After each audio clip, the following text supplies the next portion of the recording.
What is going on, everybody, and welcome back to another video. Today we have a very special video.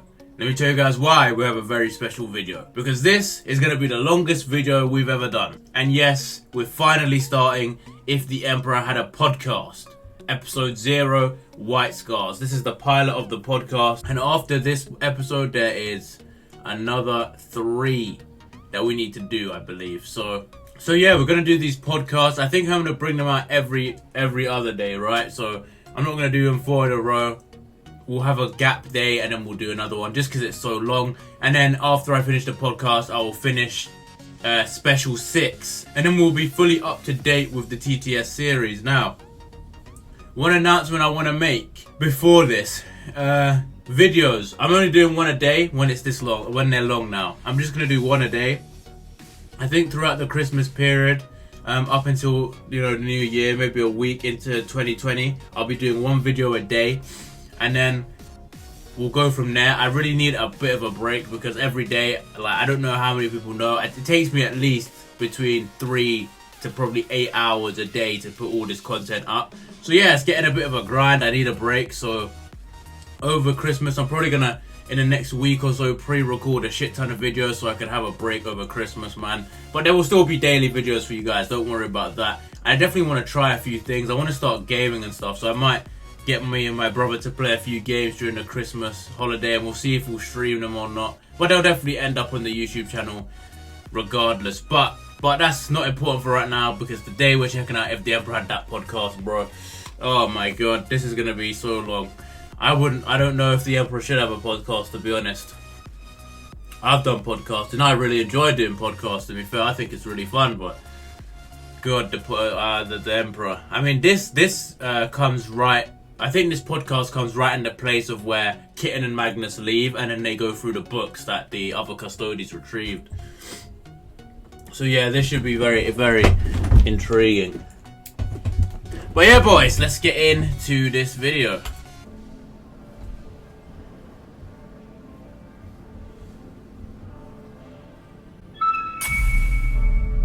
Attention, denizens of the Imperial Palace. Alright guys, let me know, are you guys going to watch this podcast all in one sitting, like I am about to do, or are you going to chunk it, or what? How do you watch these long videos? Palace and beyond. This Voxcast Publique is designated Alpha Prioris. Continue your operations, but listen well to this very important announcement. Thought for the day. Heresy has 6 letters. You are always 6 letters from damnation.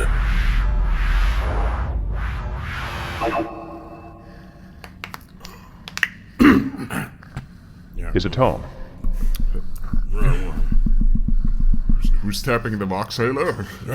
The on button shines green, so I would wager yes, my lord. Sass me again, and I will throw you through the roof. Oh look, there are ambience options on this thing. What are the options? Rain and thunder, wind in trees on an agri-world farm, low-key high gothic chanting, a crackling fire, distant cybermastiff barking, What? empty cathedral white noise, That's the one he wants. He wants the empty cathedral white noise. I didn't realize it was like this. I mean, now that I think about it, an hour 37 of animations would be very difficult. What? No, this is cool too. I didn't expect it to be like this, like the whole Skype icons, dude. Who still even uses Skype, bro? Such a shit platform. But anyway, man, let's continue. Real actual ocean wave sounds, server farm humming, artificial space noise, and clown cavern ambience. Oh, definitely not that one. Activate them all, and see what it sounds like. Right. No, don't rip my ears, please. Of course.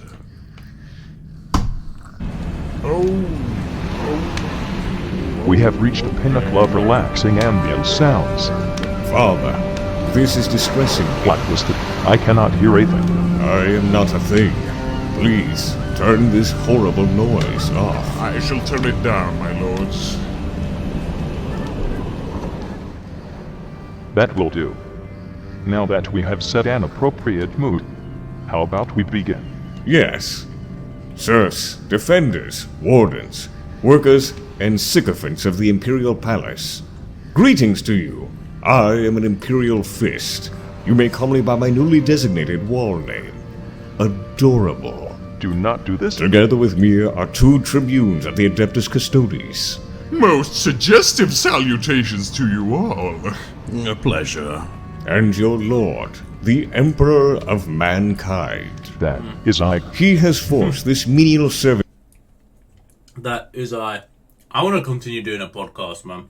It's just really hard to get guests that can give you value. You know what I mean? Like, you could interview anyone, right? But I always want to get somebody who's doing something, you know, and it's very difficult.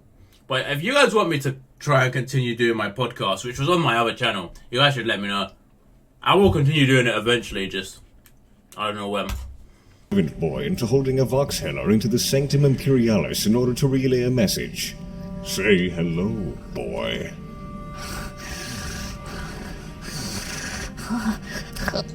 Hello? Thanks. You can stop breathing now. Yes, my lord. Do not actually do that.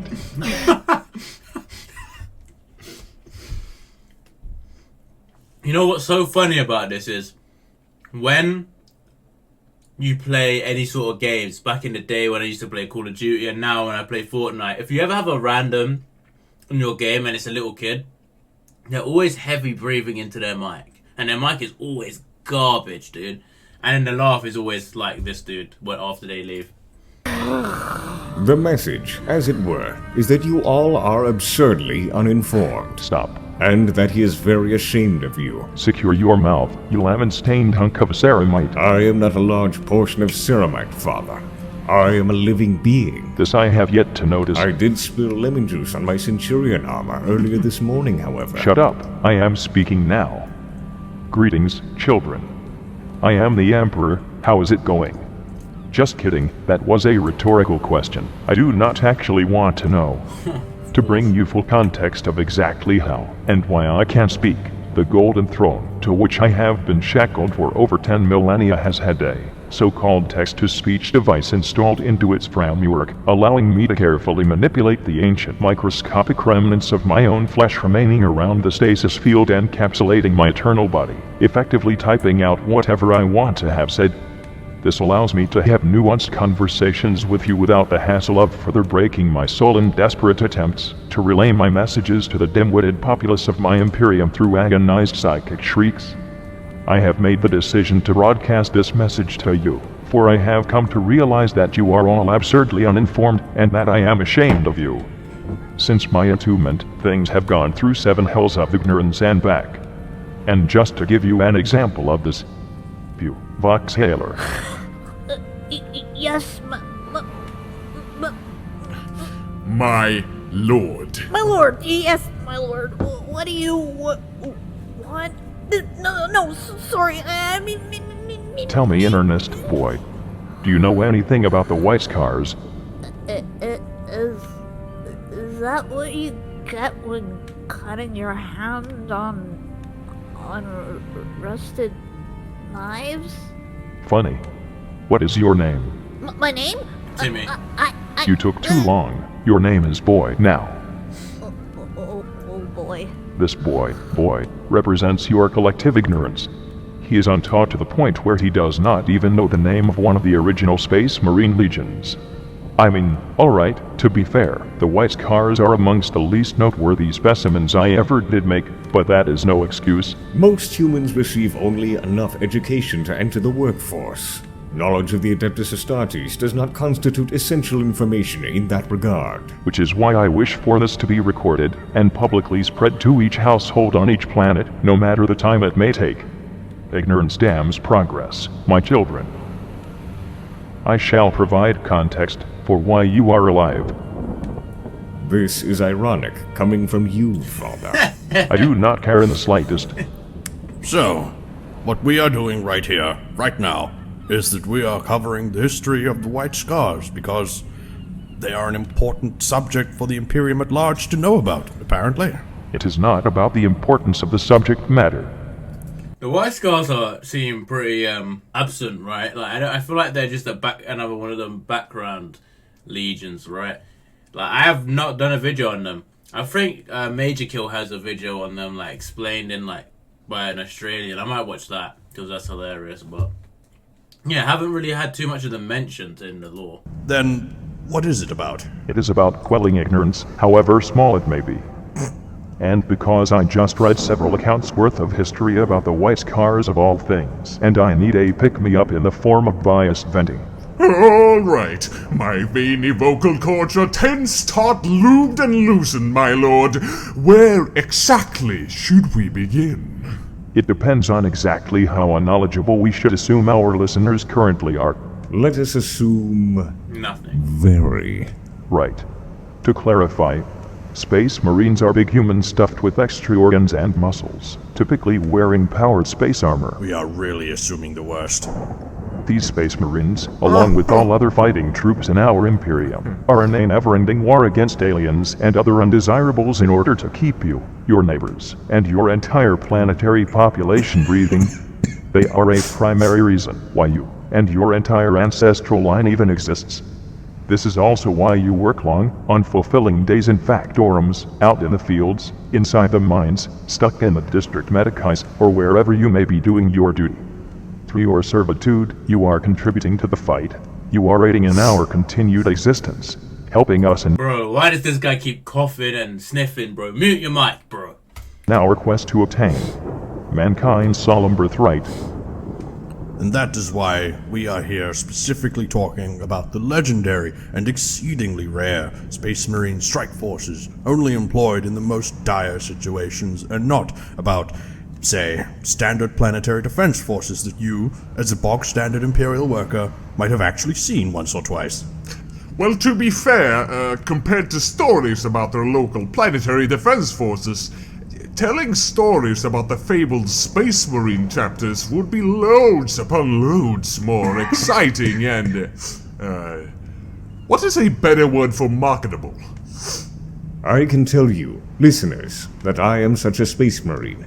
The Emperor, my father, who is right over there in his throne, made 20 legions of Space Marines circa 10,000 years ago, in the 30th millennium.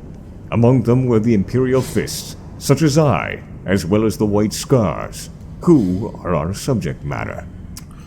Well, to chip in, each of these Space Marine legions, or Legio Astartes as they were called in High Gothic, were led by what you should probably know as a Primarch. You know, the Emperor's sons. The reason you all celebrate Sanguinala? A Primarch is a Space Marine, but bigger. They were designed to be my generals in the Great Crusade that I led while I still lived. Their existence being for the sole purpose of aiding me in my quest to unite mankind in a star-spanning empire and shepherd all into a new age. Unfortunately, fully half of my creations along with their Astartes legions turned against me under the leadership of one Primarch you should know as Oh goodness! Ah, my ears! Holy what is this infernal noise? It came from the Voxhaler, father. What in the absolute Explain, serf! I'm really sorry, my lord. The voice hailer was designed to censor any words not sanctioned by the Adeptus Ministorum. Well, that is a load of shit. Why the would they do this to me? Someone needs to be punished right the now. How dare they define it? Stop it! I demand you turn this censor right off. I'm sorry, my lord, I can't. What do you mean you can't? I'm Do sorry. you want me to suffer more than I already am? No, never. I would never. Oh, I'm feeling ill. Then turn those awful hell horns off, you fucking boy. There's no option to turn off the sensors. I'm so sorry. Please. Oh, goodness gracious!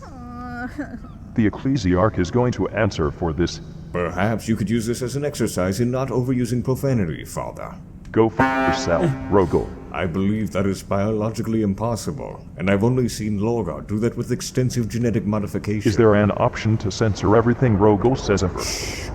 I am adorable. Is it lagging, bro? It feels like it's lagging over here. You are most certainly not. So, My lords, might I suggest we do not get too sidetracked? We have barely even started speaking of the White Scars. Most people in the Imperium have an attention span as large as the margin of error on a warp jump. If they do not listen, they will be sentenced to a vacation on the White Scars' home planet. which is exactly the planet that we shall be discussing today? Having introductions out of the way, from which side should we start prodding? We have read several different accounts of White Scars' history, most of it covering their actions between circumillennium 40,000 and now. What were the titles again? Let me check for you. Let's see here. Oh, right.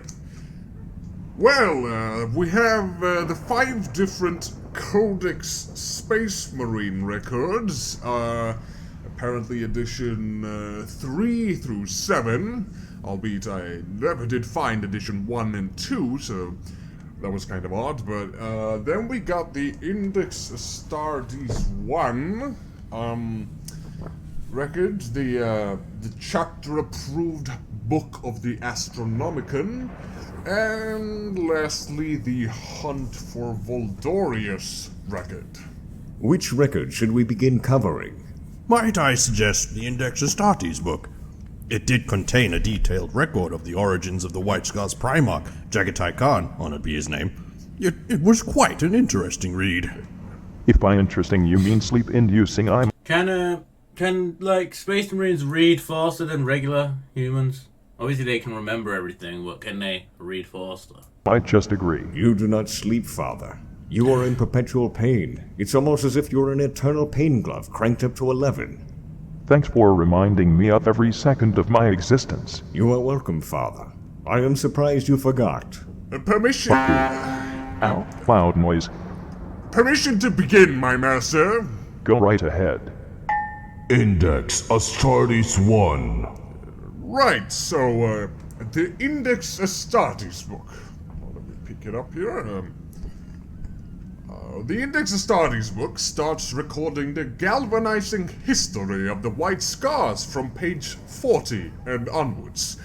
It begins by stating that the White Scars are only rarely recorded in history, and even when they are, the text is based on the words of the White Scars themselves, and thus embellished and exaggerated. The only way for them to make it interesting. I like how it brings up 2 examples of how Jaghatai Khan, honored be his name, came to land on Mundus Planus, and how one is correct and one is absurdly wrong. I think it's pronounced Mundus Planus, actually. I think Mundus Planus sounds funnier. It is exceptionally plain. Yes, well, one legend states that he traveled there from Terra by himself as a youth, apparently. One cannot go in space travels when one is but an infant. Well, it is technically correct if you take into account that he did not travel voluntarily. The other example is uncannily correct, however, Oh yes, the other one says that he was abducted as a baby. which he was, by the foul gods of chaos. Well, I guess that one makes sense. Wait, Chaos and Horus is censored. That's kind of poor. Nah, that's kind of poor. Why am I even surprised? The most amusing part is that right after giving these 2 examples, it goes on to state that the truth is likely somewhere in between those 2 myths. Is this dumb record implying that Jaghatai, as an infant mind you, wanted to get abducted so he could go crash into some feudal flatland ridden with speedweed? Yes. Simple fact is that these men coincidentally happened to get one of their myths on point. Get enough remembrancers high and throw them at an origin story, and someone will eventually get it right. Permission to move on. Go. Right, so the record goes on to tell us that the Khan arrived on a world within Segmentum Pacificus that is called... Segmentum Pacificus being the imperial space to the galactic west of Terra, by the way. Yes, the planet is called Mundus Planus. Mundus Planus. Will you shut up? Officially by Imperial cartographers. But to Jaghatai Khan, honored be his name, it was known as Chogoris. It truly speaks to the banality of this place, that the Imperial cartographers decided to name this planet Plain World. Father, you must realize though, this name is bland. The world upon which humanity was first founded is called, and I quote, dirt. Fuck It then goes on to say how fertile the world is with lush greenery, soaring mountains, and azure seas. Truly, a feudal wonderland straight out of the old fables. you. Not nearly enough gold and factorums. Yes, right, well. Did you hear that? He almost messed up his line there. Planet of Jagoris was, well, as you said, my king, classified as a feudal world, having just invented gunpowder. The majority of its settlers living in an organized aristocracy under a ruler called Palatine. That is such a weird, unwieldy name. Good thing he died. Oh, oops. Spoilers.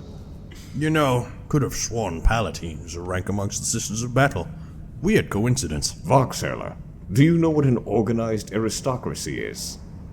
A food? No. It is a form of government that is ruled by a small group of wealthy, powerful individuals. So, does that mean the Imperium is an organized aristocracy? No. It is an Imperium. Sorry, I'm dumb. So this Why is little Timmy in here, bro? Like, what's going on? Palatine apparently had highly disciplined and well-equipped armies, well, for a feudal world. Armored horsemen and infantry in high numbers won every campaign Palatine launched, so they had effectively conquered the entire planet with the big exception of one area called the Empty Quarter. Calling a big portion of land a quarter is a strange decision. Calling it empty when it is filled with savage tribesmen and horses is even stranger.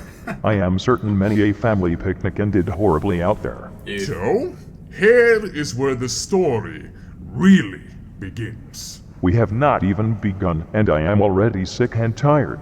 Apparently this book is now citing passages from another record called The Great Khan of Quanzhou, penned by one of Jaghatai's honored generals by the name of Okadai. That name sounds familiar for some reason, but more to the point, why did you not bring that record with you? Because we do not think it exists. We could not find it anywhere. So much for sourcing.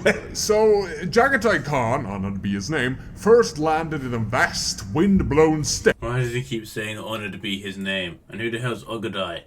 He sounds like fucking one of Genghis Khan's sons. of the Empty Quarter, west of Palatine's empire. As you said, nomadic tribes of savage horsemen roamed these steppes and had done so for centuries, following a cycle of seasonal migration from pastures in the summer to protected valleys in the winter, always living in simple tents. How anyone can live with such a gold deficiency has always been beyond me. Gold is not a required sustenance for survival, Father. You say that like it is a fact. It It is. is. No. What did you just say? While the Palpatine Empire never bothered conquering the Empty Quarter, it saw no shortage of war.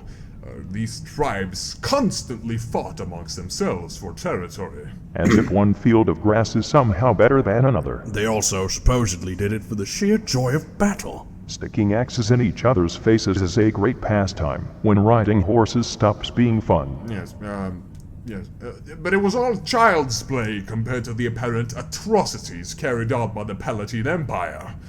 The record claims that based on the blood rituals the nobles of the Empire performed, Imperial scholars believe they were worshippers of the Chaos God. It happened to me now. Gives even more credence to Jaghatai for murdering them.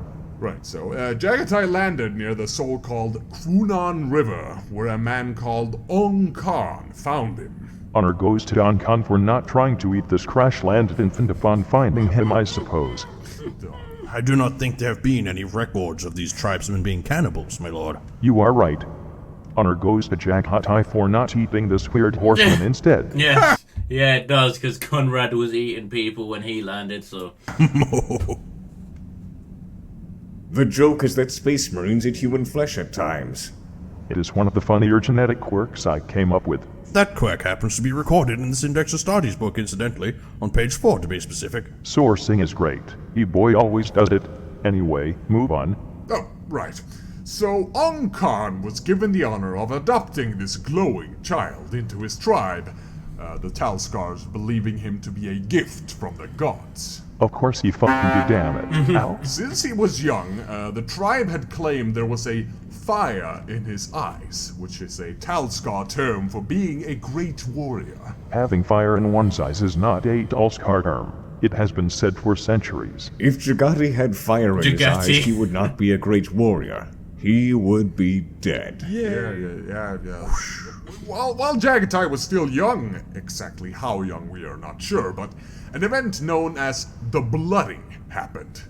Raiders from a rival tribe called the Kuraed stuck their axes into Talskar faces in a vicious, dishonorable ambush, slaying his adopted father. Well, he did not stick around for a long.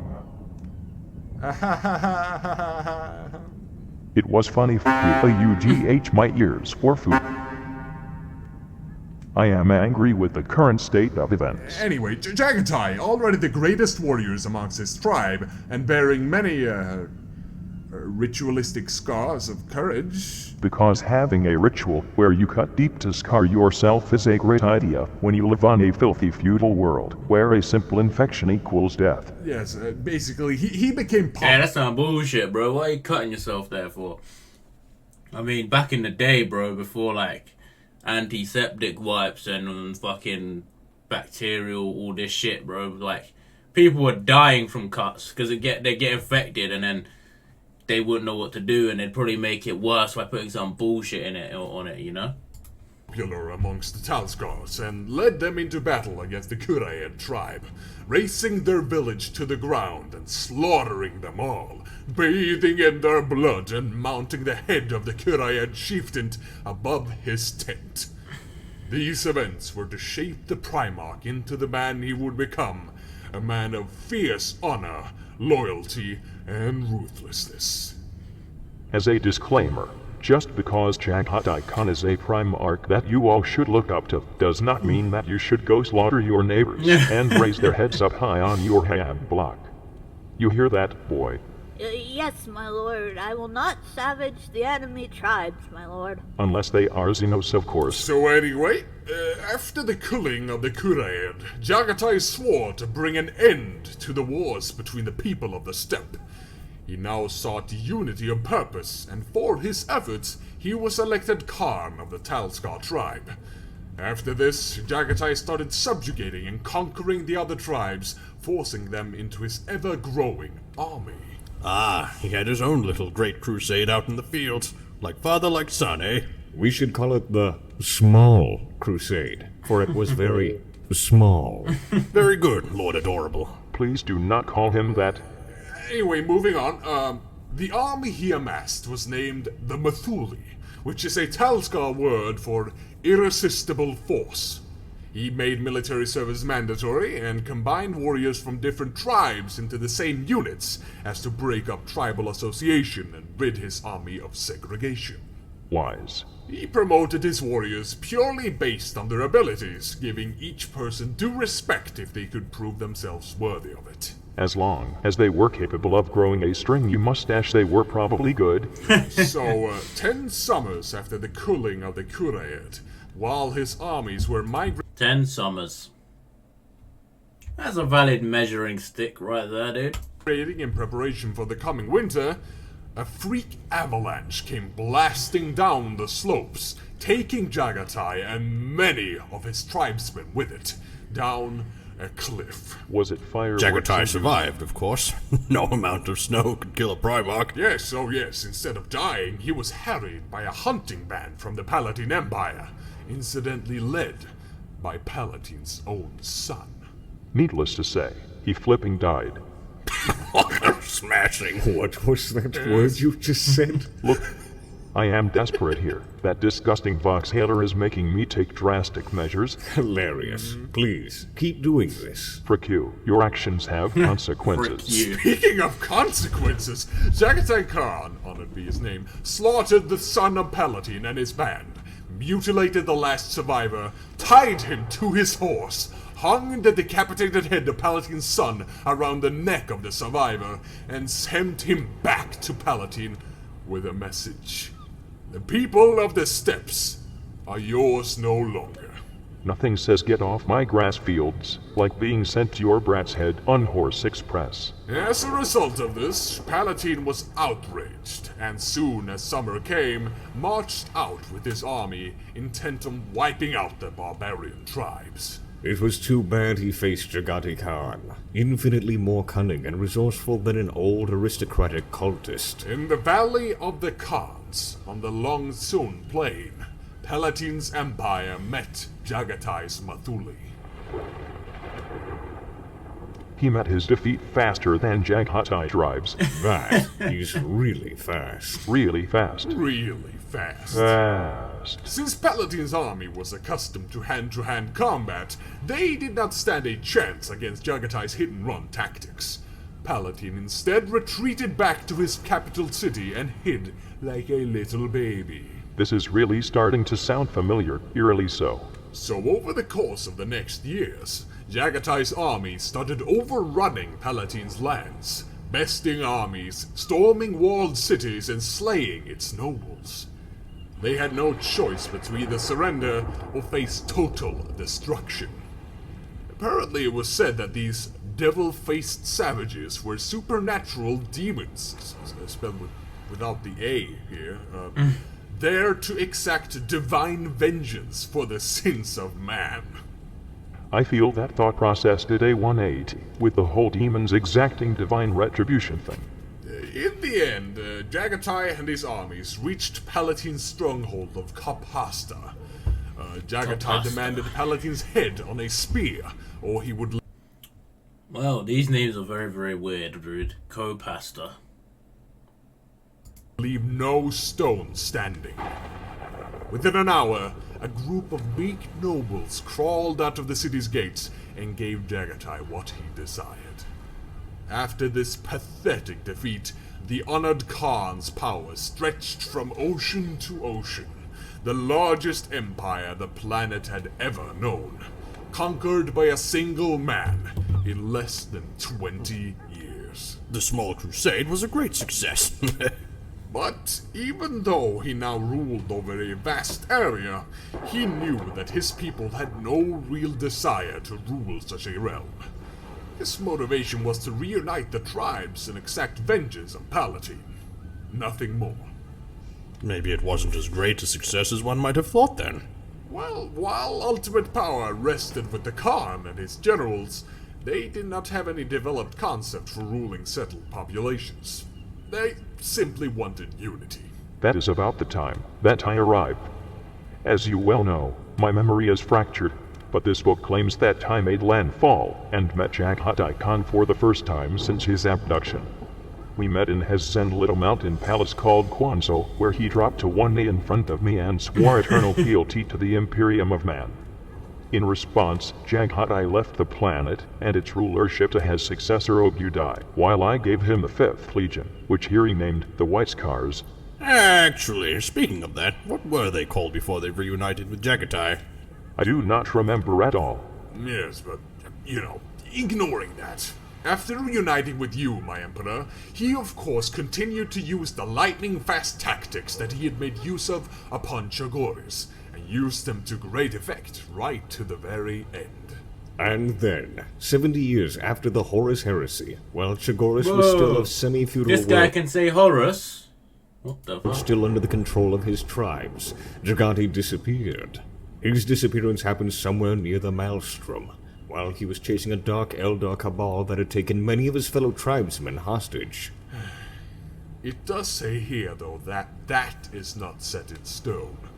It is more likely that the Khan's ship was simply lost in the warp when he was traveling through it, as that does tend to happen a lot. I would never believe the Khan would face such an anticlimactic end. No. He is in the webway. I have no doubt about this.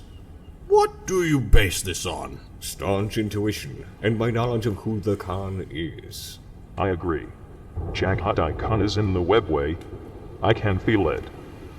No objections here. But, anyway, let us cap the Index Astartes record off with what has happened since then, which is what you are more interested in, I am certain. The origin story of Jaghatai does set a good standard for what his legion would become, A ragtag bunch of straggly mustached motorbike lovers who like pushing their throbbing power bikes into heads-deprived of bodies. Would not want them any other way. So, an interesting tidbit is that Jaghatai's palace Kwanzhou became their fortress monastery. It is said to be a thing of savage beauty, its What? walls containing Savage beauty. That doesn't sound very good, dude. both running rivers and forests full of wild animals which the Khans hunt for sport. It is the opposite of savage. It is a magical wooded wonderland. There you go. This palace lies in the Kumkata Mountains, or the mountains that scrape the stars. Which is to say that it is located in the most inaccessible mountaintop on the planet, on purpose. Sounds like he made it intentionally inconvenient just so you could get more scratches and infections on the way up. Otherwise, there's also mention of their combat doctrine, of course, which is the classic lightning-fast hit-and-run tactics with highly mobile forces and ultra-rapid deployment. Wow! Everything's ultra-light and fast hit-and-run. Whoa! Fast! Stop having a speed stroke and continue on. Well, they work best against heavily armored opponents, and while they do prefer to keep their enemies at an arm's length, they are fully capable of launching bloody assaults with both melee bikers and assault squads. I do wonder how often they just go for the conventional tactic of running their enemies over. They do not, and I am unsure why. During the second founding, they dutifully followed Rubuti Gilliman and split the Khan's legions into several chapters. The White Scars chapter was organized with loyalty to the Codex Astartes, but had some rather noticeable organizational differences, such as higher proportions of bike squads, land speeders, and no Devastator squads. What? I guess going fast is its own suppressive fire. And no dreadnoughts. To the White Scars, the dreadnought is a terrible fate. Eternal confinement that goes against their philosophy that when a warrior dies, his soul should be free to go to the afterlife. The dreadnought is Yeah, Dreadnought doesn't always sound too fun, you know? only a temporary state. This just sounds like a giant excuse. They know that if someone is put in a dreadnought, they will never go fast again. As for their belief, the White Scars believed the honored Khan's vision of mankind united. They also venerated the Emperor, you, my lord, as the ultimate uniter and their founding father. If we are to get metaphorical, I am more of a grandfather to them, I would say. I would say Grandpa Emperor does not quite have the same clang. Yes, but they also believe that one day the Emperor will once again rise from the Goblin throne and begin his next crusade to unify the galaxy. The goblin. What? Did you say Goblin Throne? No! You definitely said Goblin Throne. Offensive. No, shut up! Dear listener, No! take notes. Barring belief in the Goblin Throne, this is what you should believe. Anyway, the ones who teach the theological are the so-called Stormseers, who are essentially librarians. Incidentally, it says the Stormseers are also the ones who recruit new initiates into the White Scars on Chogoris. Seems like the chaplaincy has been completely wrapped into the librarians amongst the White Scars. Stop combining things I do not like. It is because Stormseers were shamans in their old tribes. They are priest and magician in one. That is like mixing chewy mints, soda pop, and shrapnel. It will result in an explosion, and many will be there to get a lethal face full of the result. They teach their following members about strength and unity, of course. While the Stormseer choose different initiates from wholly different warring tribes on the steppe, they force them to work together and become one under the Khan. Apparently, this does not mean that it is unheard of for tribal feuds to happen between squad members, but not everyone can have as clear a mind as the Khan himself, of course. I would now like to address the fact that the book talks about the gene seed, which is my area of expertise, considering I made it. I did not make any inherent flaws in the original gene seed, so the supposed savagery that is inherent to the gene seed of the White Scars is either entirely placebo, or they somehow fudged it up like the space wolves did with their wolf fixation. Did you just use the word fudge as a profanity? Shut your mouth, Rogo. I am adorable, and I like fudge. Might I think everyone likes fudge. What's wrong with fudge, bro? Rogal Dawn, You bro. think when I am near you. Right, so, I feel like we have the Index Astartes out of the way now. Yes, we should really move on to greener pastures. Do not make jokes. You were not made for it. No, I was made to protect the Goblin Throne. Stop! So, since we got the basics covered now, I suppose we should review the other books with this one in mind. Compare and contrast, if you will. Yes. Let us start with these codexes. Codex Space Marines 3rd Edition. Third codex goes first. So, this one has a severe lack of information, but it has some. So, first of all, the Rampagers are mentioned, who are a second founding successor chapter of the White Scars. These were also mentioned in the Index Astartes, along with the Marauders, the Destroyers, and the Stormlords. One of these is not like the others. When the most creative name you can come up with for your successor chapters is the Stormlords, it speaks of a lack of imagination. Apparently, the Rampagers have this long ceremony called the Blooding. That is the exact same name they used for when Jaghatai overkilled that cowardly enemy tribe, as mentioned back in the Index book. Oh, yes. You cannot just use the same dumb name for something twice like this. Well, this ceremony entails the Marines in the chapters scarring themselves. Hold the flap on. Scars denote courage amongst the White Scars, as inspired by that Doll Scar clan, right? Well, yes, it says facial scars are a matter of rank and prestige amongst the Rampagers and... Facial scars, bro. Really? Aren't you wearing a mask anyway? Yeah, that doesn't sound good. I heard that Shia LaBeouf got permanent scar or scarred himself for a movie. I can't remember which one. That was a while back now. Yeah, man, doing anything to your face is never a good idea. Scarring, tattoos, none of that. Never do that shit. And, well, amongst the White Scars too. That essentially means the Rampagers are cheating. They scar themselves without having earned said scars. Exactly. They just sit back and cut themselves for hours, when they That could was be out horrible. getting actual pus-ridden battle wounds by fighting and being useful. Well, it might have something to do with the blood they harvest from their open wounds. What do they do with it? They use it for their feast that follows. Fucking disgusting. Consider them to be on my do not meet directly list when I get off of this throne. It reminds me of my family dinners. Yeah, that is really it for this codex. It also says that Mundus Planus is the name of Chogoris, repeats the name of the successor chapters in a diagram covering the 20 original Space Marine legions, and that is about it.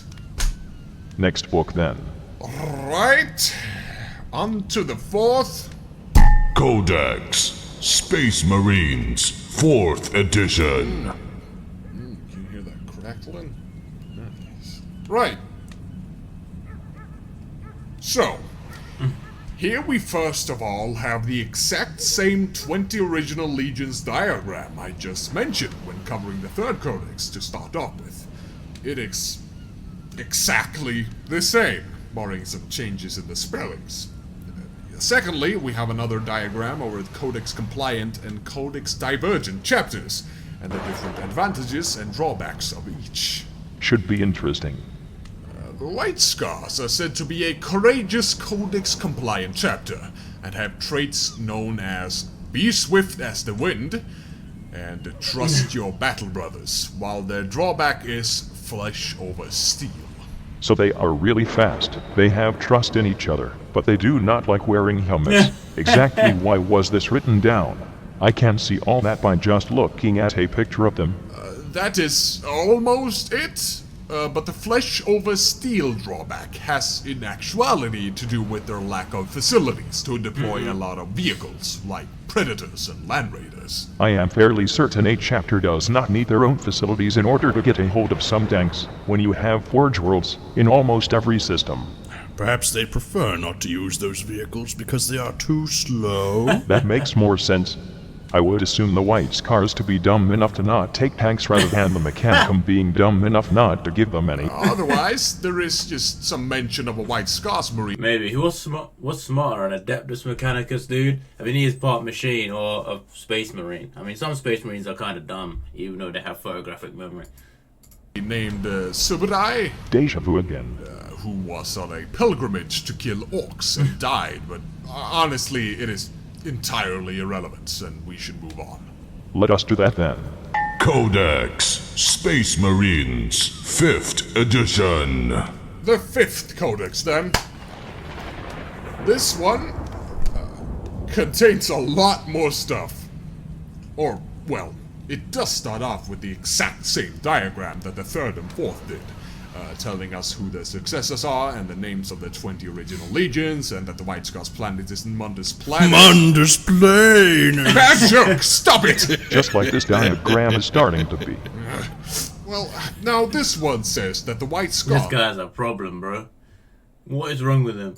are adherents to the hit-and-run attack and masters of reconnaissance. Never heard them use the word reconnaissance to describe the White Scars before, but I suppose they would be good at surveying enemies and regions before making their attack. I am surprised they can reconnoiter anything considering they never slow down. Would not everything just be abler? Here is a second use of the word ultra-rapid deployment. Why would anyone use that word more than one time? Lightning-fast deployment would work better for the White Scars. Ultra-rapid sounds a bit too, well, you know. Move on. Before we start another dumb ultramarine discussion, I am sick of those. Right, well, here is something crazy. It says Ultra Rapid does sound something from the Ultramarines, to be fair. that since Space Marine tanks are too slow for the White Scars, their artificers have become adept at modifying the modded units of Predator, Vindicators, and even Land Raiders to ensure that White Scars bikers and recon elements always have proper fire support. As the Great Khan once taught, speed is worthless if the blow it delivers is robbed of its strength. Goodness fluging gracious. This contradicts everything we have heard about the White Scars vehicle pool thus far. First of all, I was under the impression they did not have a whole lot of tanks in the first place. Well, sir, they still do have tanks, but fewer than other chapters. Perhaps the ones they do have, they make really fluging fast. Switch your breastplates to your face. But then my nipples would get cold. You cannot make tanks fast. Tanks do not eat My man said my nipples will get cold, and this guy just said tanks do not eat food. I can't do this, bro. food in the first place. Okay, now you're just really reaching. If the Mechanicum wanted them to go as fast as the White Scars are making them, they probably would have already. Yes. Well, a big part of the Mechanicus are fairly conservative regarding tinkering with technology in such a manner.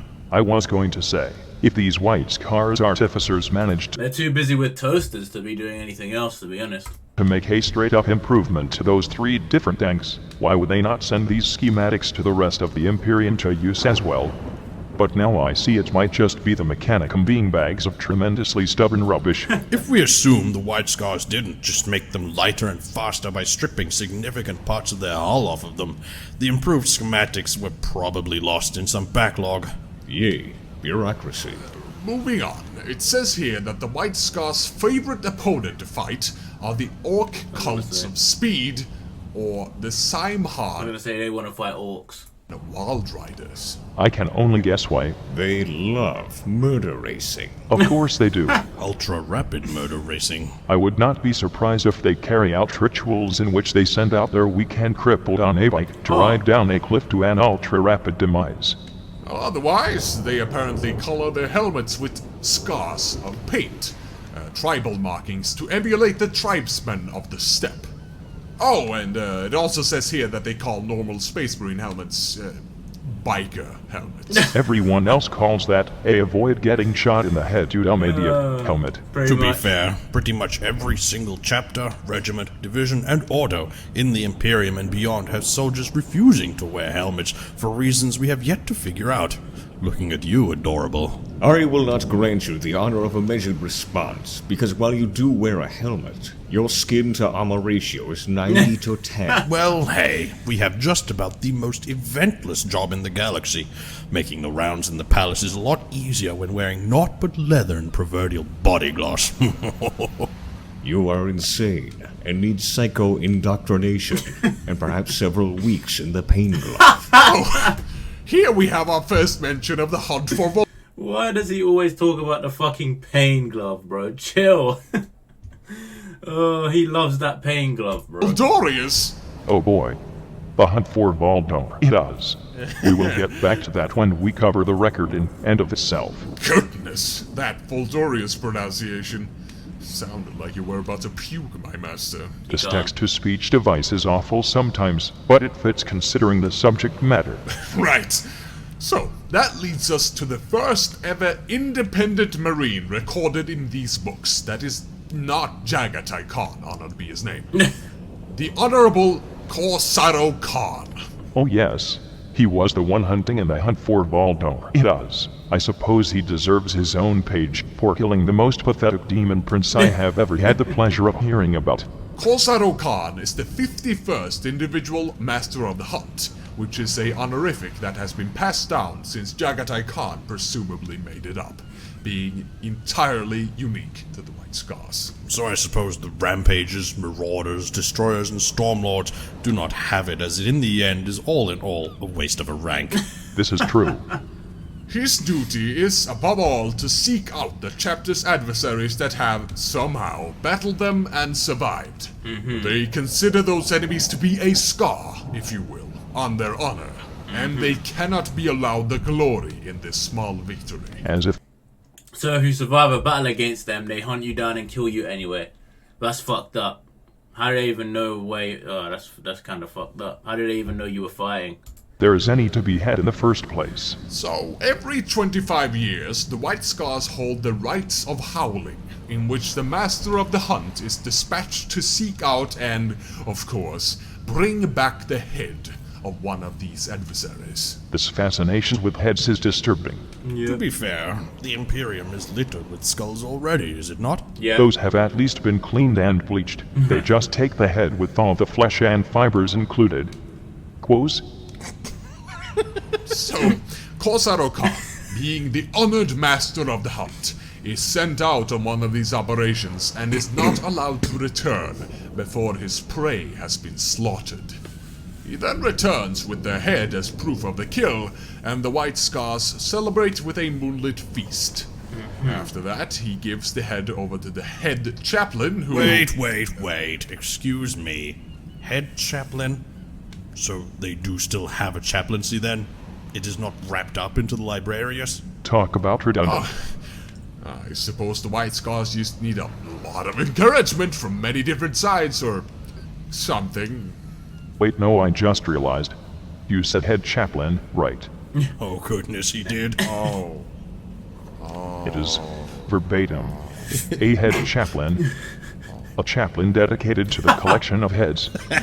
At least they serve a purpose That can't be correct, dude. Surely they don't have a chaplain just for collecting heads. other than being a so-called spiritual advisor.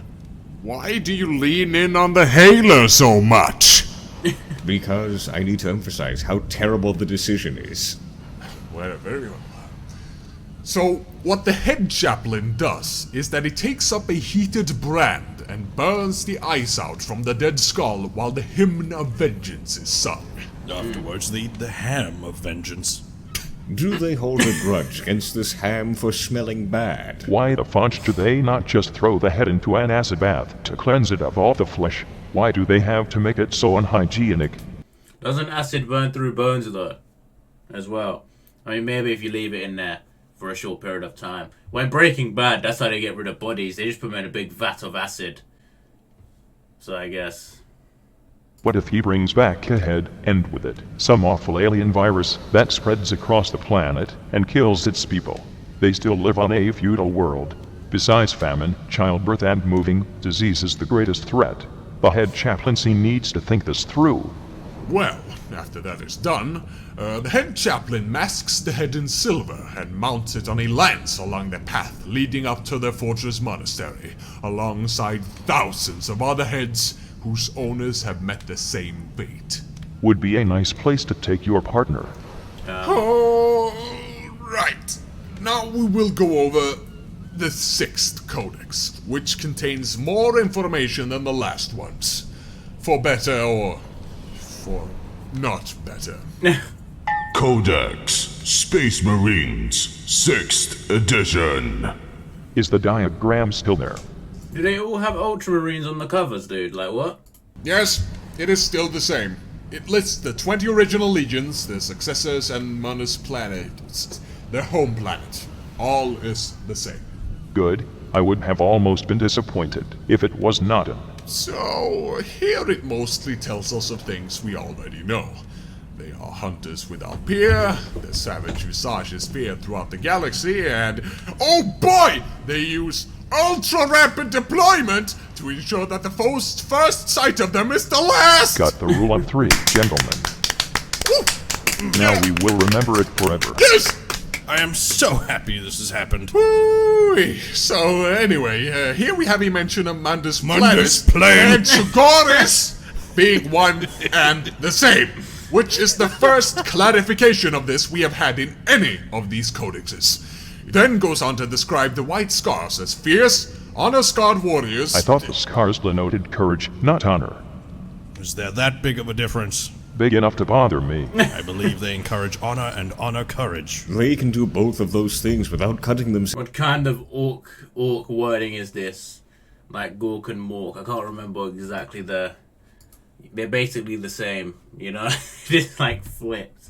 Oh my god. Themselves in the face with a knife. It then explains that the White Scars have a controlled savagery, with emphasis on control. They have a thirst for war in their blood, but it is always tempered by a sense of honor and justice. Savage, but controlled by a moral compass. Like space wolves, but with discipline and a fixation with fast instead of wolves. It then goes on to claim that Jaghatai Khan, honored be his name, perfected his favored method of lightning-fast hit-and-run tactics on Chagoris with his nomadic cavalry warriors, which is both parts strange and impressive considering they only had horses. Perhaps the horses of Chagoris have 16 legs or something. Perhaps the horses of Chagoris ate the speedweed. It then, of course, mentions that the Khan was present during the siege of the Imperial Palace, but also that they were at the forefront of the Great Scouring after the Horus Heresy, chasing the traitor legions into the Eye of Terror, where they preside to this day. I wonder if the White Scars persist in their hit-and-run tactics even with their space vessels. I wonder if their artificers have made their spaceships go faster. I would not be surprised. Next up, it says that during the second founding, the White Scars embraced the Codex Astartes, of course, and have ever since adhered to it, but alongside it have always maintained the long-ingrained traditions of their own culture, such as apparently calling their companies brotherhoods, referring to their company captains as Khans, and calling their chapter master the Great Khan, as was mentioned in that Codex Astartes book. Do not forget Nothing wrong with that, at least they're different and unique, you know? how they call their librarians storm seers, how they put chaplains on full-time head duty, how they barely use tanks, dreadnoughts, or terminators, and how they use excessive amounts of bike squadrons and land speeders instead.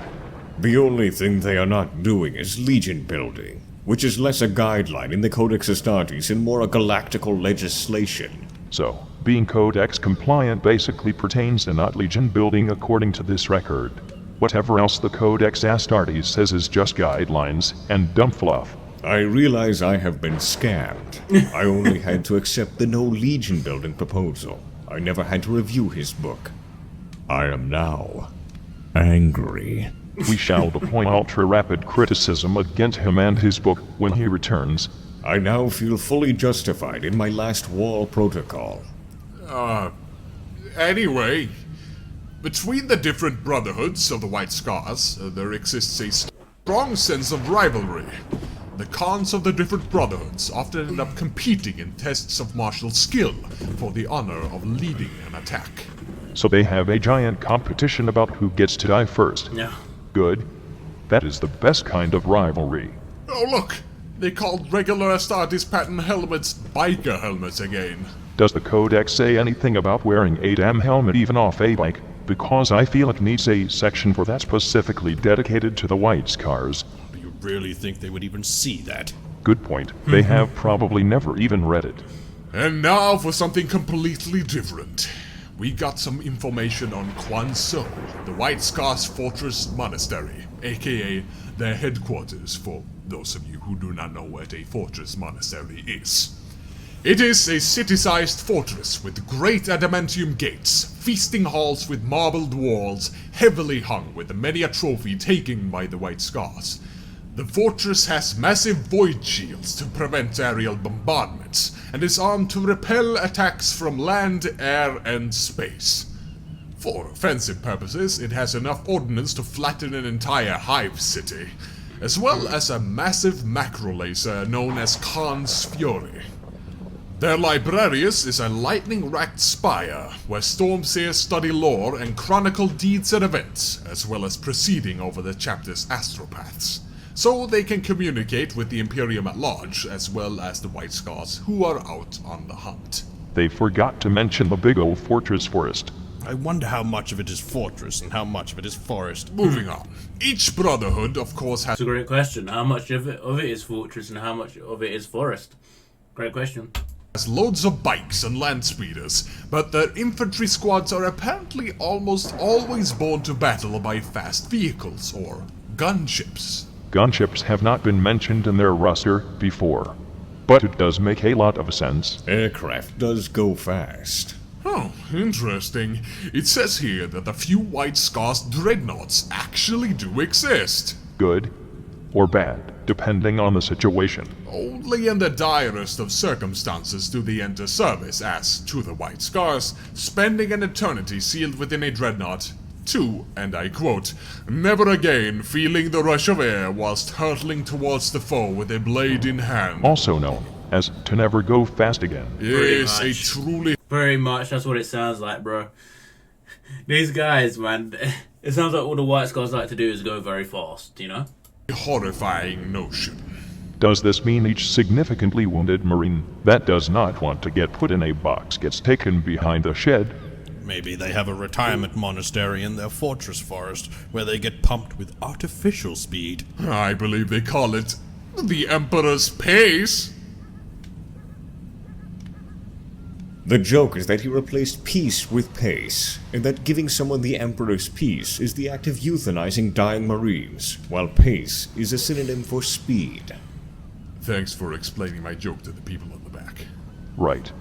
So they do have dreadnoughts, but they never use them, as you cannot hit and run with the dreadnought. You can only hit. Waddle more like. As it said, my lord, only in the direst of circumstances does it happen. Why do they not just make land speeder dreadnoughts, or give them treads? Still no artificers or facilities on the What planet, the hell was sir. that? What just popped up on the screen, bro? Replacing their legs with treads should not be that hard. Treads are not fast enough. That would be dreadful. I will on you for that. Moving on, here it says that while the White Scars are savage, they are actually highly intelligent tacticians and masters of fieldcraft. Each brother draws on their savagery, but not to the point of being a berserker like an orc or a cornet or a space wolf, but instead as a quote-unquote finely crafted hunting spear delivered with focused precision of a master predator. Being a finely crafted hunting spear does not translate to being a highly intelligent tactician, nor a master of fieldcraft. It means you are a spear that is well made. Spears Come on, Rogel, bro. You need to chill. About a spear that is well made. are not even that savage. Cutting off a head with a spear would not be worth the effort. What they do, however, is plan out their strategy in depth and formulate plans and contingencies before their strike, as to deal as much damage as possible. So, they ask themselves, how fast can we potentially go, while still seeing our targets decapitated? Yes, that is pretty much it. And now we come to this massive White Scars timeline, recording a lot of what I assume to be major events that have happened since, well, not that long ago, really. It begins in 742 Millennium 41, when the Damocles Crusade happened. The White Scars were assigned to the crusade in Damocles Gulf as to lead a ground assault against the Tau invaders on the world of Daleth. So did they win? Goddamn Tau, bro. They shat on the Tau's face, probably, let's be honest. It does not say. What a useless timeline. But I suppose it is good to know how they have been deployed in the past. What is next? In 755 Millennium 41, they were assigned to the Sabbat's World Crusade, in which the White Scars, along with the Iron Snakes chapter, joined other indistinct Imperial armies to fight a long campaign against the forces of chaos. Oh, goodness. Damn it. Okay, we need to come up with a good word for that in order to bypass these revolting censors. Coas. I replaced the A with the O. Coas is good. Coas. So they have fought the forces of Tau and Coas. Coas. Coas. Let's go, dude. Very good. What next? What's it show as? Do not worry about it. The Lycanthos Drift I want the Emperor to say, shut up, little Timmy. I really do. campaign happened, apparently, in the aftermath of something called the Fourth Quadrant Rebellion. So the White Scars came to aid a desperate call to arms to defeat the invading forces of Coas. Right. So far, they have mostly just fought together with other units. It is good to know they can coordinate with other Imperial forces, but I am not yet convinced of them being capable of working on their lonesome. Well, in 813 Millennium 41, the White Scars' Third Company, I assume they mean Brotherhood, were ambushed on the world of Canovar by legions of Necrons, led by Hemisor Sandrek and Vargard Oberon, who I assume are Necron overlords. Over 50 battle brothers were slain and Jaghatai Khan was taken captive. Did you say 17 Khans? No, I said Jaghatai Khan. I assumed they kept getting in unfortunate bike accidents. How did you even get that wrong? Well, that just made me all the more doubtful of them working as their own force without being babysat by guardsmen or something. However, Jaghatai Khan managed to break out of the Necron prison.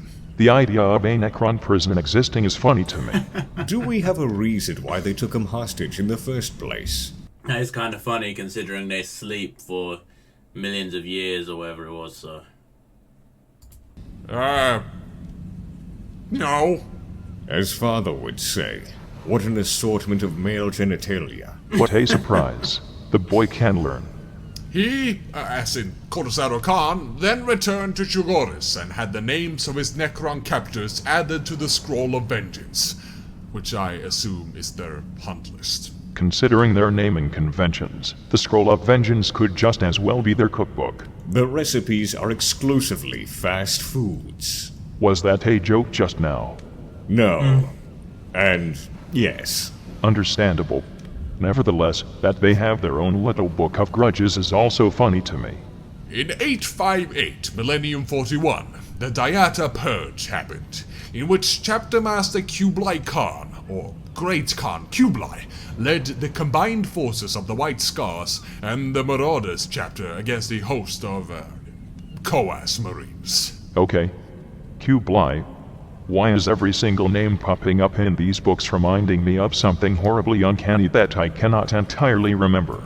Sounds like the Mongol Empire. There was one called Kublai as well, and Kublai Khan. 861 Millennium 41, the hunt for Voldorius begins!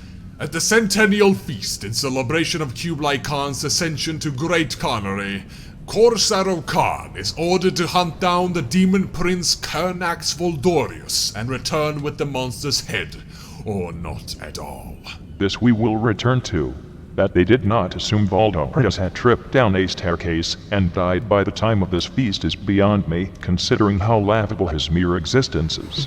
Next, 865 Millennium 41, the Purging of Modana happened, in which Jaghatai first found Voldorius, Modana being his former stronghold. However, he only got within arm's length of him before he apparently ran away or something. The most pathetic excuse for a demon prince. You will learn just why soon enough, listeners. Do not Yes. worry. In 869 Millennium 41, the White Scars fought a host of Eldar Windriders from craft world Imolok, and all but annihilated them with their bike and land speeder squadrons. Excellent. At last they proved themselves. Against Eldar, specifically, which is impressive in its own way. The Eldar must be extra hard to hit when going fast, considering your standard Eldar is small and spindly. Not that big of a hitbox. Now, in 871 Millennium 41, the liberation of Quindus happened, which we will get back to when we actually cover the hunt for Voltorius, which I would like to do already. How about you give yourself a break and skip on ahead to when something of actual interest happens in this timeline? Oh, thank you, my... We've still got 35. Oh, fucking hell. We still have 35 minutes to go. Jesus Christ. master. I was about to die. Right, so one thing here in 890 Millennium 41 is that a Necron tomb ship entered the orbit of Chogoris and started firing upon the planet. The battle barge Jaghatai's Pride pierced the ship's shields as Quan So fired its macro lasers, destroying the tomb ship entirely. That was the least interesting thing you could have brought up. Sorry, my master, but I was about to say, the interesting thing about this event is that the tomb ship itself started firing on a specific area that was entirely unpopulated. Oh, that does not bode well. Does this imply that Chogoris could possibly be a tomb world? That is the opposite of good. Considering how screwed over they were by Necrons last time, a warning might be in order. Yes. Next interesting event would be in 943 Millennium 41, in which the Dark Eldar once more invaded Chogoris, history practically repeating itself. They preyed on the civilians of the planet, taking them and bringing them off-world. In response, Great Khan Kublai immediately runs after the attackers, but mysteriously vanishes soon after, presumed dead. Soon after, one named Jubal Khan is made Great Khan. Jubal. Do you know, that one actually sounds unique.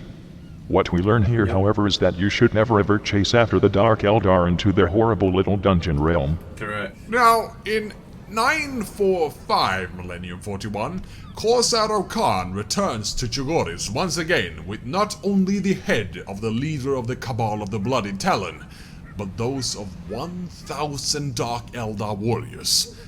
Suffice to say, Kublai is avenged. Considering Corsaro seems to be the only marine worth more than 4 mentions in any book we have covered, why is he not Chatter Master? Because he is master of the hunt. So he cannot get a promotion because of it. There is mention of Korsaro Khan being very reckless and brash to the point of insubordination. That might be a good reason to not do it. The last event to happen in the timeline is the Third War for Armageddon, which is a great war against the forces of Orc warlord Garskul Thraka. During this fight, the White Scars' operations in the Deadlands region of Armageddon is so successful that they outflank and destroy the Orc Speed Freaks brigade without taking a single casualty. Big points to them for that. Impressive. They didn't die to any of them. None of them died to the orcs. Quality. Not taking a single casualty when performing an A-war that is essentially a giant chicken race is impressive. Did you just acknowledge someone's accomplishments? Yes. And no. Other than that, we had better move on now. Codex Space Marines 7th edition. Kind of. Okay, I'm going to say it right now. The 7th Codex is barely worth covering, as there is nothing new that we have not already covered in it, with the exception of some information on how they paint their armor, and that instead of Chogorian, they say Chogorisian. But does it have the diagram? Yes. My perfectionism is now satiated. So, now we are moving on to the book of the Astronomicon. It does not have too much information, but it is interesting, to say the least. Let us hear it. The Book of the Astronomicon. Well, first thing that sticks out is that the white scars are spelled white scars here. Like, there is no space between the white and the scars. It is all one word. Was there a space to begin with?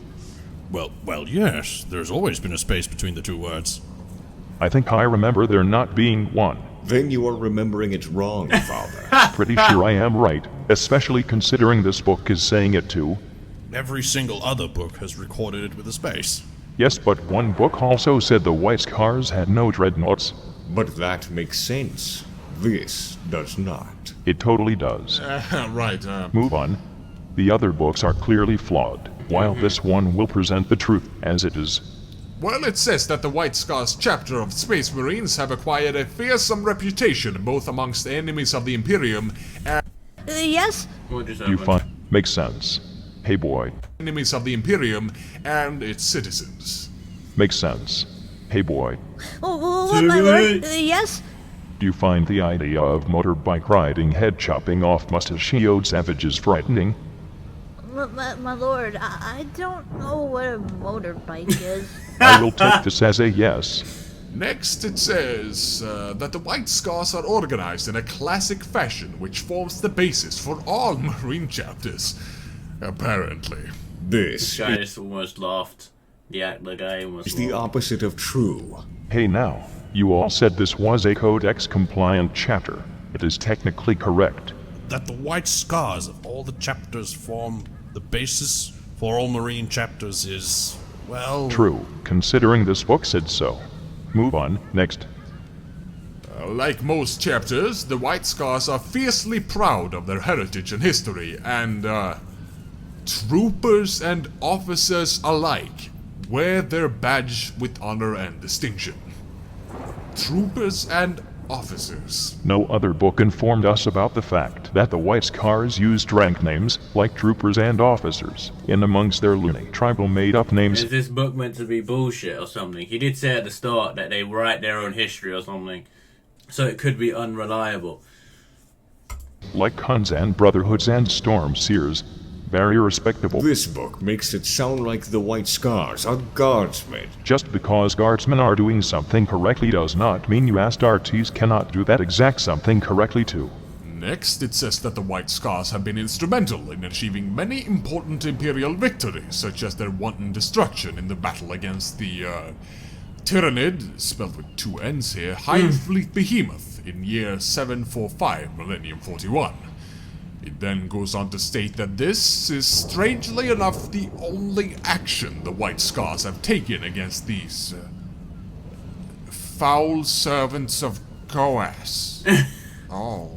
I was never told the Tyrannids were servants of Coas. The Tyranids are not servants of chaos. What kind of bullshit is this book, brother? Kind of bullshit. This is most enlightening. My lord, I am not sure the Tyranids are even capable of emotion.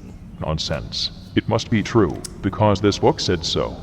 Starting to sound like a preacher. For over 2,000 years, the White Scars were assigned to policing the Collard Circle, which comprised a densely packed cluster of systems towards the galactic center. I assume this is close to the Maelstrom, because that is what the White Scars are doing. Making sure no invaders from the Maelstrom breach into real space.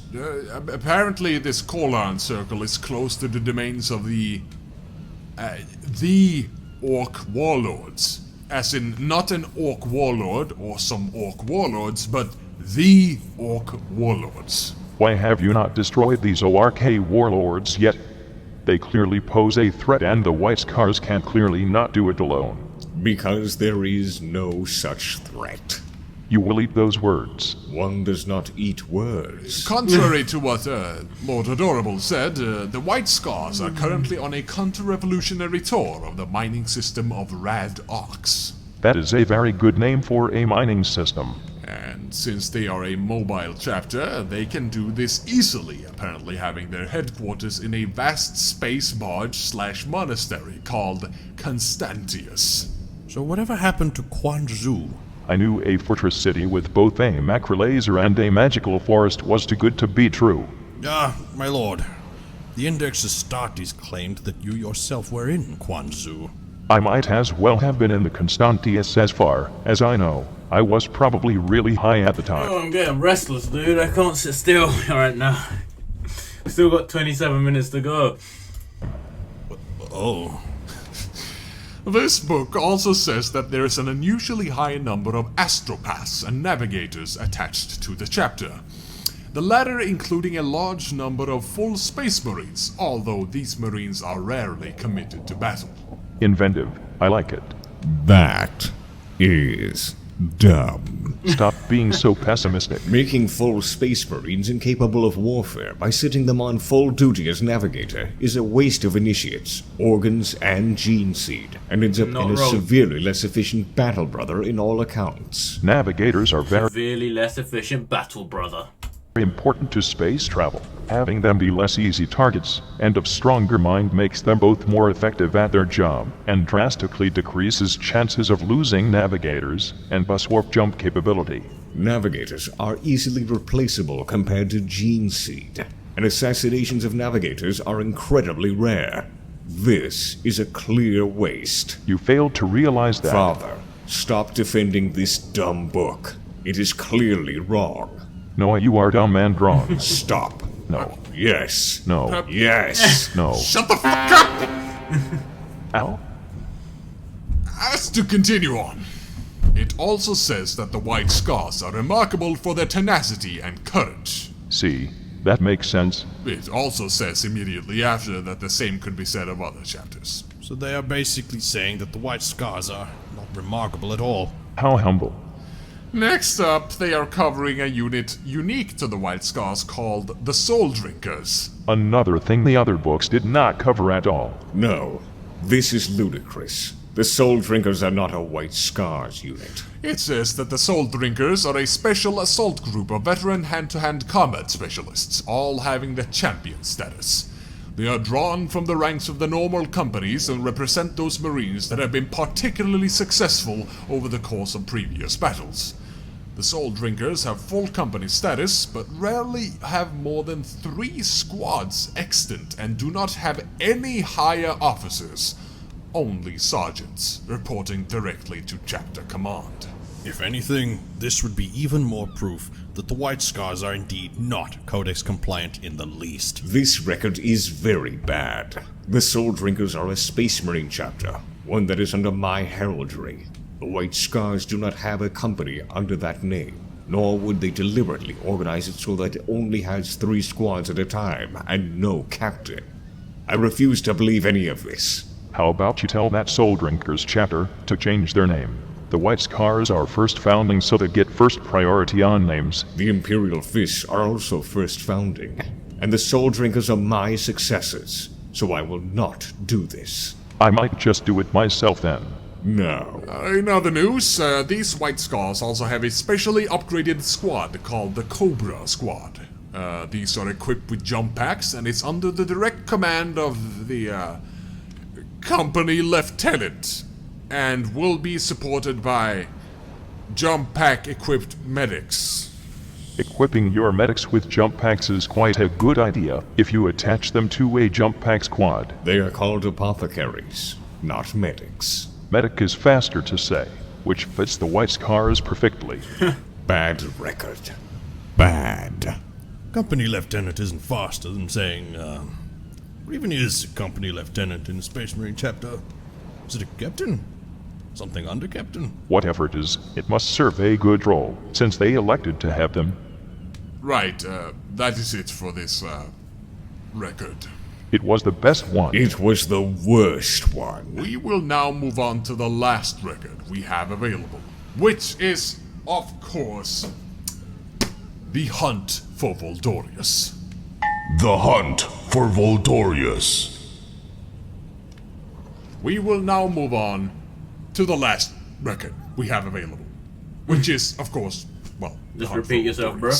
Now, what is worth mentioning about this record, right off the bat, is the fact that it is very odd. Totally. The events recorded within the pages of this tome are so specific, so daunting in their attention to detail, that it is almost as if it was written by a creature of omnipotent knowledge. It is like a story out of some fantastical tome of fables containing such... Well, I guess if one of the guys that was on the mission wrote it, they do have photographic memory. But if it is way too detailed, it could just be fake. That's kind of how it works in real life. insight that it could only have been recorded and written by an external figure, which is impossible. Yet, it seems like it is. Yes, the events are covered very thoroughly, so we will quickly summarize what happened in the story itself. The events have apparently been recorded by a figure known as Andwaihuari. Andy. It chronicles the story of Jaghatai Khan, Who is of course the one we follow through the record, because he is the only white scar that seems to be worth mentioning. Yes, he has just been sent out on a hunt to chase down the vile demon Aureus, so that his head may be brought to the Hall of Skies and encased in living silver, his name struck from the Scroll of Vengeance.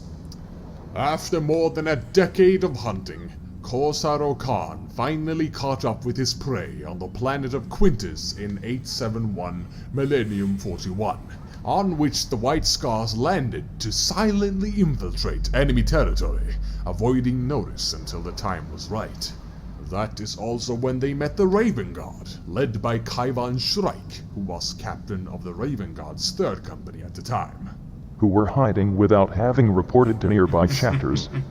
In the 5th Codex, it mentioned that the Raven Guard were fighting Night Lords on Quintus when the White Scars found them, but no Night Lords were found in this record, only Alpha Legionnaires. Perhaps it was Alpha Legionnaires dressed up as Night Lords. Perhaps it was Night Lords dressed up as Alpha Legionnaires. Tricksy Flugers, they're like ratlings, but bloody. Now, apparently, the Raven Guard and the White Scars have a rivalry spanning back millennia. This is, according to page 61 of the 6th Codex, due to the Raven Guard and their solitary nature. They are not given to unnecessary conversation, with a habit of withholding comments from allies and meeting repeated questioning with nothing but cold, black-eyed gazes. This Yep, that sounds like Corvus from this series. behavior does not sit well with many of their brother chapters, especially the White Scars, who are brash and outspoken, so the two chapters therefore carry a mutual mistrust dating back a long time. Like father, like son. I do not think you understand how fitting that statement is, Father. Of course I do. I always say things that fit the current situation well. Nevertheless, the Raven Guard and White Scars decided to team up, no matter the rivalry, and did so to great effect. The entire planet of Quintus, including its leaders, had fallen under Aureus' thrall. A slew of traitorous troopers came at the White Scars and Raven Guard, including a Baneblade.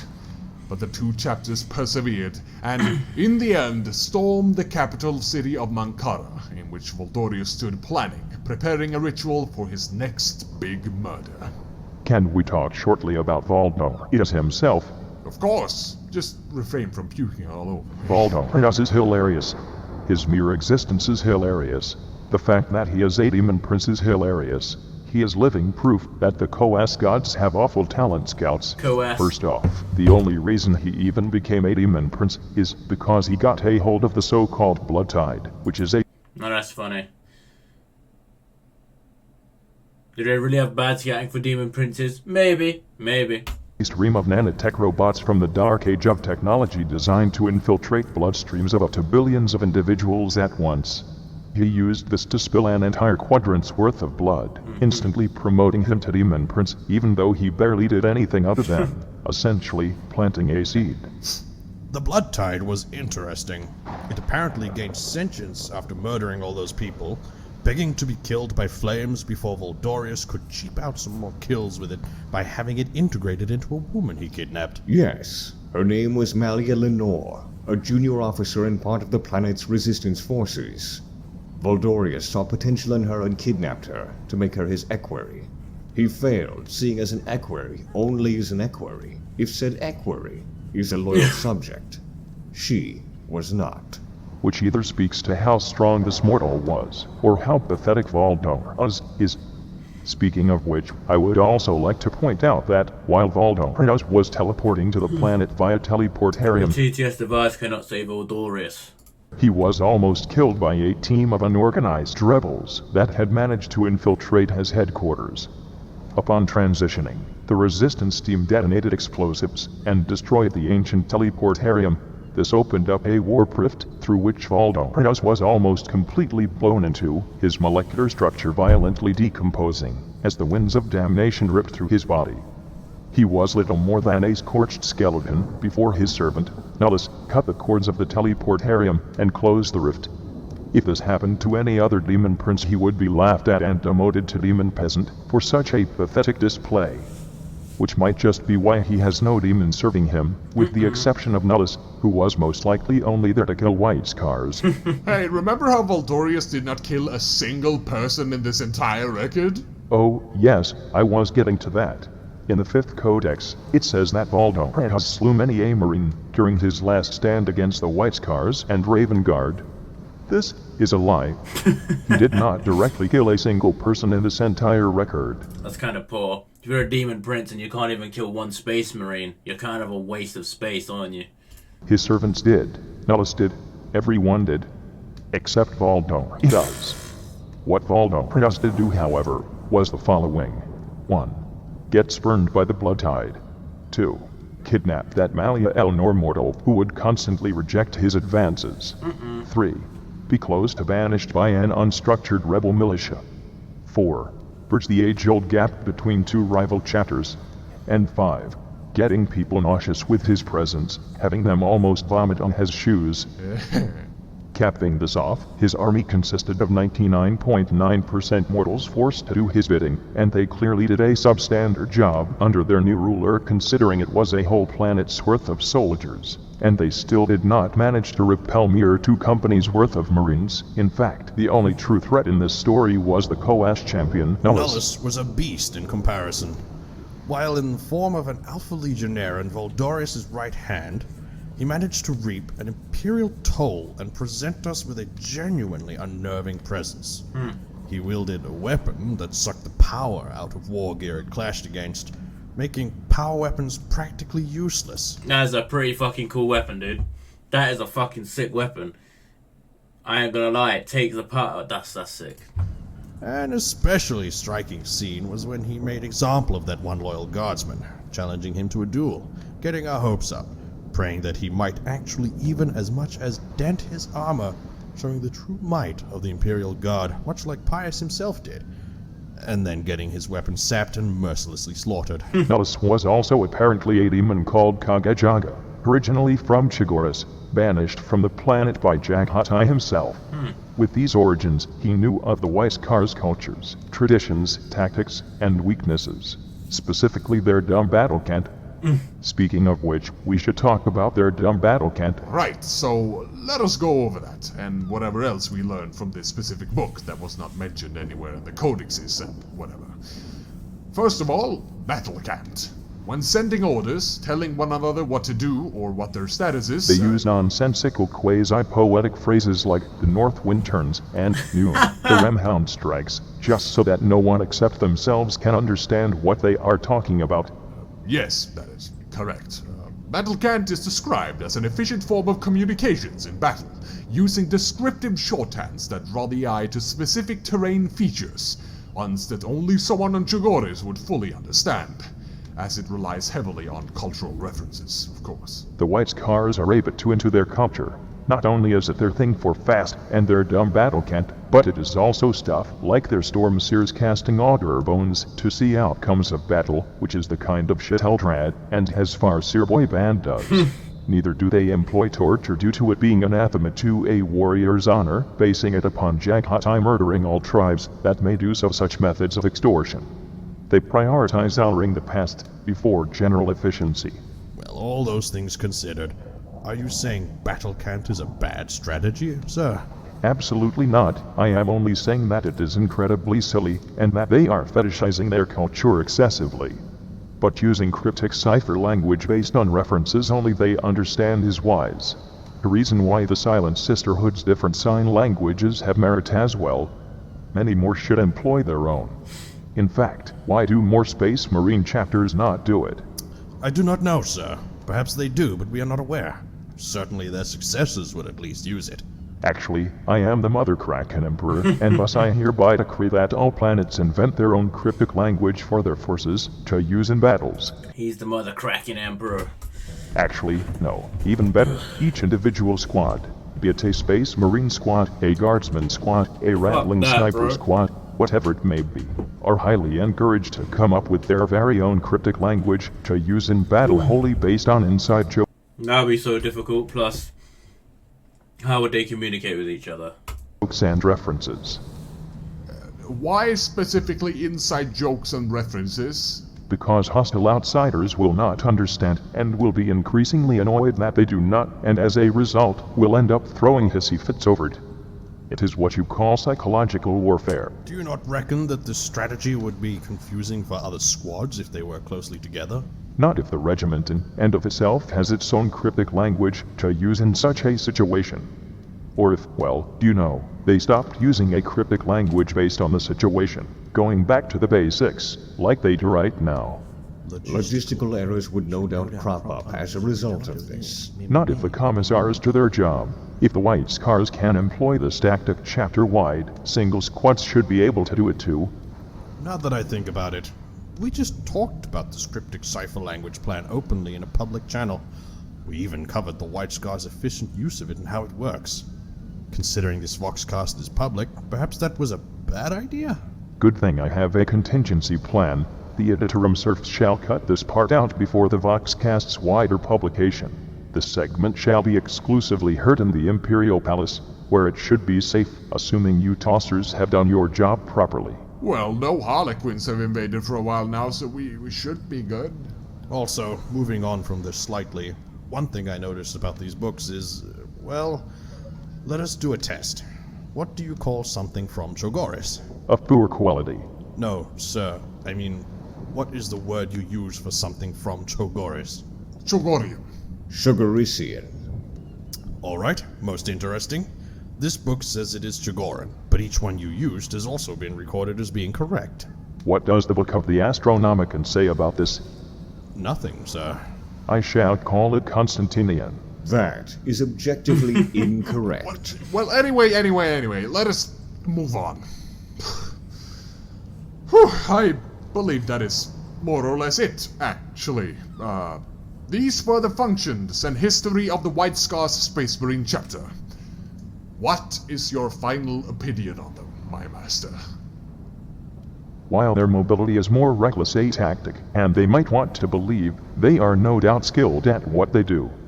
Their strange rituals and semi-religiousness is worrying, and, as far as I see it, has inhibited them from working with full effectiveness. Them working as hunter-killer teams and shock troops is more than excellent, however, and their ability to seek out specific targets is more than commendable. The only thing I would demand they do is use this talent to focus not on enemies that have slighted them, but enemies that are a threat to the Imperium at large. And I am happy to say that I now know exactly what their purpose is in my grand plan. Otherwise, Nice. I wish you, indentured listeners, to take the White Scars as an example of what knowledge in the hunt for the Imperium's best interests will bring you. Brotherhood, honor, and courage. And speedweed. And scars in your face. Shut up. Now, we will be going on to our next segment for a quick while. See, while we have been broadcasting this, we have received a whole slew of questions from Yes! citizens Thank of the Imperium. Lord! Oh my god, bro. This has been a grind. Questions at the end. Like, this gotta be good, bro. I haven't even been talking, man. I'm struggling. It's just so long, bro. I have a problem with sitting still for too long. You know what I mean? So, And I thought it prudent to read a few. yeah, for you. questions. Oh no. Not this again. Questions and answers segment. I shall read the first question for you, sir. O mighty Omnissiah, we of the Forge World of God Sector would petition to know what your eye patch does. It glows with a pleasing light and is gloriously No, it's a projector, bro. We found this out. It's a projector. Integrated into your unfortunately otherwise unmodified skull, but does it have any other function?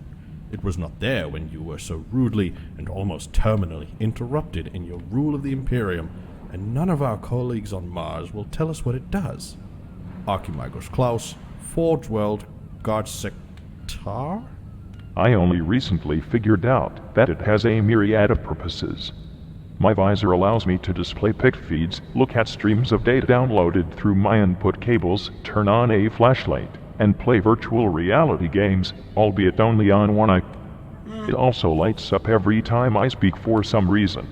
Actually, my lord, it does not do that anymore. Oh no. My life-sustaining contraptions are starting to suffer from atrophy in a very serious manner. I demand a new visor. Actually, get me two. I still do not understand why I only have one. Very well, sir. As for the next question. My glorious emperor, I, Cardinal Bucephalus, have just received a rather unique pict cast. It consists of Ecclesiarch Decius 13, 23? 23. Tearing the conclave a new asshole and declaring you the man-emperor of mankind. While a rather abrupt shift in religious doctrine isn't a cause for my question, instead it was Decius' Can we get Decius in the podcast? I want to see Decius in the podcast. change in voice. You see, I often listen to his speeches and sermons for inspiration for my own, and such a radical change from his normal, rough tone to something stronger during that great oration led me to this thought. Is Decius becoming an imperial saint? If so, his revelations will be much more agreeable to both the common man and the more stubborn members of the ecclesiarchy. Your faithful servant, Cardinal Bucephalus, 9 of Githalmore. No, it's not 9, it's 11. Oops. The answer shall be left intentionally vague. Why? Whether or not I had anything to do with curing his diseased mind and throat with my man Vinelight, I shall leave ambiguous. That you know this event in the first place speaks to the assumption that you are indeed involved. Yep. Do not ruin the magic. Magic had nothing to do with it, I think. Very vague, just like the term saint. What exactly does he mean by saint? The Adeptus Ministorum has throughout the years declared some people as saints for having done some great and extravagant deed in your name. In many of these cases, the deed performed was said to have been inspired by your will. Like, when you say inspired, what do you mean? They took inspiration from my example, or what? More so inspired in a literal sense, as illogical as that may be. Through the magic of faith, your incorporeal will reached them and told them what to do. Pretty sure that is what they mean. I see. I suppose the question makes sense. In the most senseless way imaginable, of course. No need to go out and call him something so sycophantic as saint, though. Better yet would be to call him a bright contender for the position of Manclesiarch. Next question. Right, next up. Oi, bone bag. You's got some handsome pearly whites you got in that skull of yours. How about a trade? Captain Bad Ruck. What does this mean? What did you even say? I believe that was orc speak, Father. Impossible. There are no RKS on Terra. Right. I refuse to believe that. Damn, let me just initiate a box. I do not believe an orc could possibly have been allowed to take a step on Terra's soil again, my master. What do you mean, again? Smart glasses? Would you mind checking the skies to see if Terra's got a second moon again? What are you talking about, you lard-bathed enthusiasts? Do not worry, sir. I am very worried. Don't worry about it. Please let this next question calm you. O mighty man emperor of mankind. This question has plagued our planet for long, having split the populace into two, and we have been through 52 civil wars by now. Billions have died over theological debate over this matter. Laws have been created and overturned, and even ecclesiarchy has been unable to answer our question. Some of us have grown very tired of this debate and the bloodshed that accompanies it, but as an important matter of public health, it needs to be answered. I humbly request you could answer our simple question, so that we may finally lay down arms and join together in harmony under your wisdom. When you brought our planet, Eridanus V, back to the Imperial fold during the Great Crusade, you gave our governor an order. However, that order has been lost to time, and we have been unable to solve the mystery until now. We wish you to reaffirm your order, so that we may follow it to the letter and stop this bloodshed. Was your order to hold Taco Tuesday or Taco Thursday? Taco Tuesday! Have you guys seen fucking LeBron James doing that stupid Taco Tuesday fucking... Oh my god. That's hilarious. Rebels currently besieging our capital say it is Thursday, but who the hell has tacos on Thursday? Clearly, it was a Tuesday. Yes, I agree. Yours, Planetary Governor Maximilian Masaki Kraut, 35? 34. The answer is simple. Taco Friday. Excellent choice. That Okay. cannot be. You must eat the taco upon a day that starts with the T. The alliteration is very important. Nonsense. Friday is the day upon which one consumes the taco with the most fervor, as the day which was sanctioned as the official get-off work day in ancient times. It must be prepared upon a Friday to celebrate the coming of free times through the joyous consumption of the delicious taco dish. No, the taco is delicious, but it is eaten on a Tuesday, not only for the sake of funny alliterations, but also to boost the optimism and spirit amongst the common working folk of the Imperium, knowing they I all... love this part, bro. The questions are so funny. Taco Tuesday. I agree. It should be Tuesday, bro. And Pizza Friday, dude. allowed such a delicious treat on a cold, gray weekday. I do not like to use this word, as you well know, but that is just straight up heresy. You cannot disgrace the extravagant taco by eating it on such a malevolently depressing day. No, Eating a cheers up the taco is day. to celebrate freedom and happiness. Half the delicious flavor of the taco stems from those said concepts. You are a hypocrite, Father. Having the freedom to eat it on a day such as Tuesday is what true freedom and happiness entails. The notion that freedom and happiness can be attained on a workday is a logical contradiction. I believe not, Father. During the Great Crusade, I remember that you found me on a Tuesday. It was the happiest moment of my life. But we did not dine on tacos in celebration. No, we had turkey. It was delicious. See, Father is... Not too sure about turkey, bro. Turkey Tuesday. Turkey's like the driest meat, bro. Like, it really is dry. Like, you can cook it well and it still can be dry with turkey. Like, a chicken can be very moist, but turkey, bro, it's drier than chicken, so... always right, Rogel. Turkey tacos. How fucking dare you, Rogel? You told me those breads were in witty and pita bread. I lied. Goodness! No. This cannot be. Do you never tell lies? How could you do this? You cannot accept the truth, Father. Taco Tuesday is the true path. I have not felt this betrayed since flippin' Horus. Dear listeners, spread the word of the Tuesdays of Tacos. I, adorable, shall lead you on the true path to salvation. man. No, do not listen to the lies of this heathen. Fridays of freedom are the only true choice. Make your staunch, unwavering loyalty to Taco Friday known. This heresy cannot go unchallenged. Did we forget about Thursday? Thursday is Pancake Day. This is true. Okay. Tacos are overrated. I personally like fajitas better. What are you, Malal 2.0? Stop being a contrarian for the sick of it, or I will have you taken out back to mysteriously disappear as well. Tuesday is the only true taco day. Friday is the way. Do not stray from the true path. And thus, a new epoch has begun. A new treachery that shall split the galaxy in twain. The Dornian heresy has begun. Tacos. Anyway, man, that's the end of the first podcast. Bro, that was really fucking long, dude. Really long. I probably didn't talk that much, but fucking hell, bro. Long as fuck. I mean, there's other podcasts. This was the first one, so I'm assuming it's probably the worst of the lot, and then it'll get better because this was the first go around of it. But yeah, man, it was alright. You know, it was a pretty good, bro. I enjoyed the majority of it. It got a boring, you know, in the middle because it's so long and I struggled to sit down. Not sure why little Timmy was in there, to be honest. Didn't really say much. But, yeah, I'm excited, man. I wonder if they're going to get more characters in there, man. I want Ecclesiarch Decius in there. I want Kitten and Magnus in there too, but we'll see. They're not back at this point in the story yet, so... Yeah. Anyway, you guys, let me know what you think. If you made it to the end, thank you all for watching.